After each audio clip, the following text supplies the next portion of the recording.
Mais in fine, c'est tout de même le médecin qui prend la décision en ayant informé, délibéré, avec toutes les personnes concernées. Pourquoi? Parce que c'est lui qu'on va traîner devant les tribunaux. C'est pas l'équipe, c'est pas le parent, c'est lui, c'est pas le malade, parce qu'il engage sa responsabilité. Hein? Donc la décision, c'est une décision médicale, hein, qui doit être tracée et expliquée. On doit dire pourquoi on fait telle chose et pourquoi on ne le fait pas. Hein? Donc la décision, c'est un acte de décider dont l'étymologie latine est décidere, qui signifie couper, trancher. Hein? C'est choisir, mais vous voyez, je vous ai mis après réflexion. Après réflexion. Hein? Et discussion, bien entendu. Hein? D'un point de vue, c'est un point de vue qu'on partage avec les soignants et le soigné, et puis toute la collectivité. À l'hôpital, c'est une énorme maison. Hein? À l'hôpital, il y a un lien de hiérarchie terrible. Hein? Mais in fine, quand j'ai besoin de prescrire, quand j'ai besoin par exemple, hier, j'ai eu, non, vendredi, c'est toujours vendredi à 17h, un monsieur, 92 ans, très très bon niveau socioculturel, ancien dirigeant d'une grande maison du CAC 40, qui a essayé de se suicider en se défenestrant du 6e étage de son appartement à Créteil. Et heureusement, sa femme de ménage est arrivée à temps, donc elle a appelé les pompiers, il est allé aux urgences Henri Mondor et ils me l'ont amené. Moi je vous ai dit, je suis toute seule. Hein. Voilà. Et aux urgences de Mondor, comme ça n'allait pas assez vite, eh ben, il s'est mis un sac plastique sur la tête. Monsieur pas du tout dément, bien décidé à mourir, on est vendredi, qu'est-ce que je fais? Je ne vais pas le renvoyer en psychiatrie, personne n'en voudrait, il est trop âgé. Hein.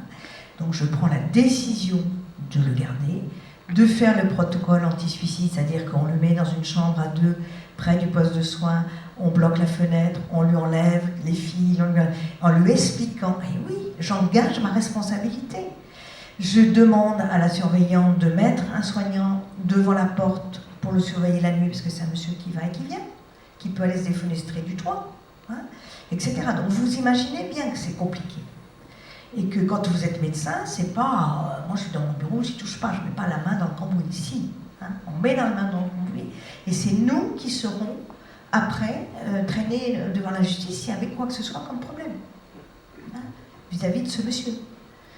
Et faire un contrat avec lui. Hein. Écoutez, je prends cette décision, on réévalue lundi, on va voir comment ça s'est passé, etc. Vous voyez, hein.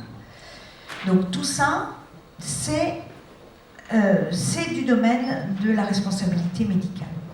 Mais cette décision médicale a sérieusement évolué depuis à peu près 30 à 40 ans. L'époque dite postmoderne a vu le rejet du paternalisme médical. C'est-à-dire le médecin, il savait.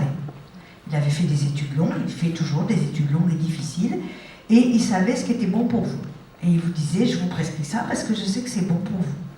On voit tout, hein, le principe. Alors là, il n'y avait pas le principe d'autonomie, mais il y avait la bienfaisance, la non-malfaisance, la justice et l'équité. Souvent, les malades disaient, mettez-moi le médicament le moins cher. Hein, voilà. Et aujourd'hui, la relation médecin-malade du patient est basée sur un axe, est passée d'un axe vertical, le médecin qui sait, à un axe nettement plus horizontal, c'est-à-dire le contrat.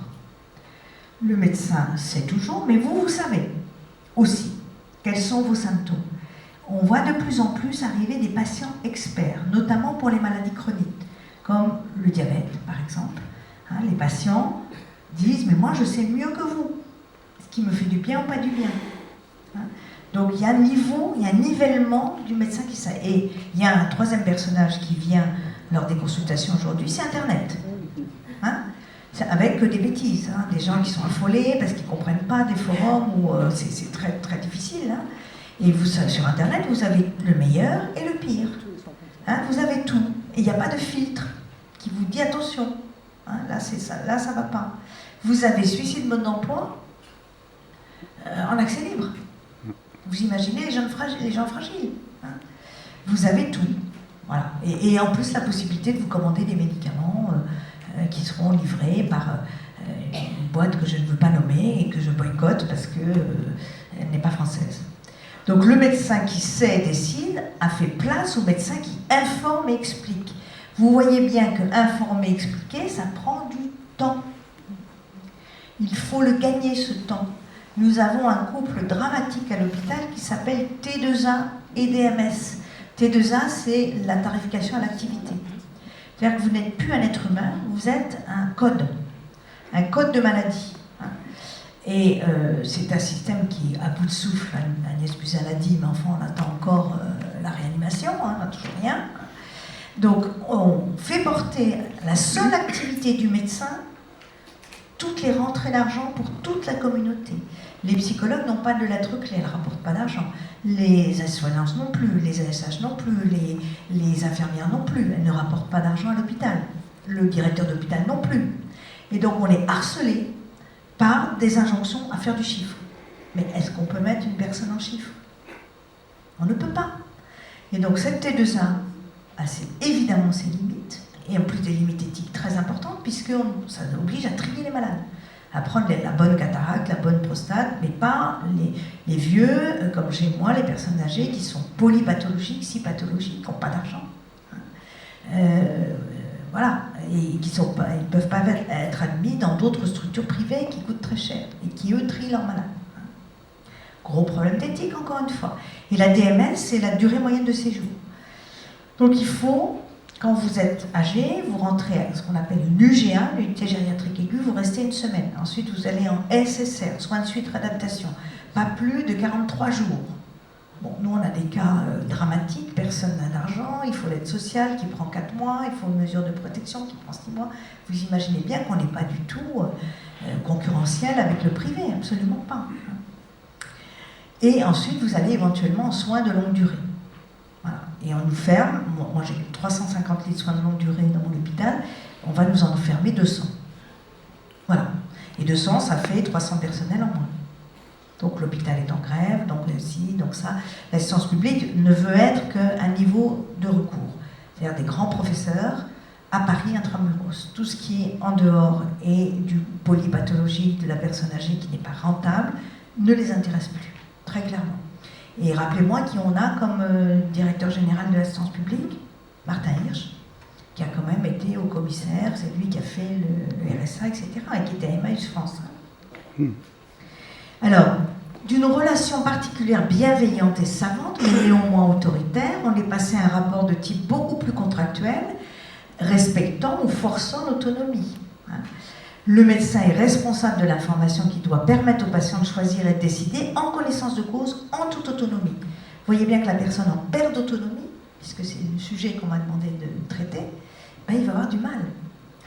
Et quand on va annoncer à une personne soit une maladie d'Alzheimer, soit un cancer évolué, ben, va se mettre en place des mécanismes de défense. Le déni, il ne m'a rien dit, finalement j'ai pas de cancer, j'ai pas d'Alzheimer, le déplacement, ou l'anxiété, ou la dépression, ou le passage à la suicidaire, c'est extrêmement compliqué.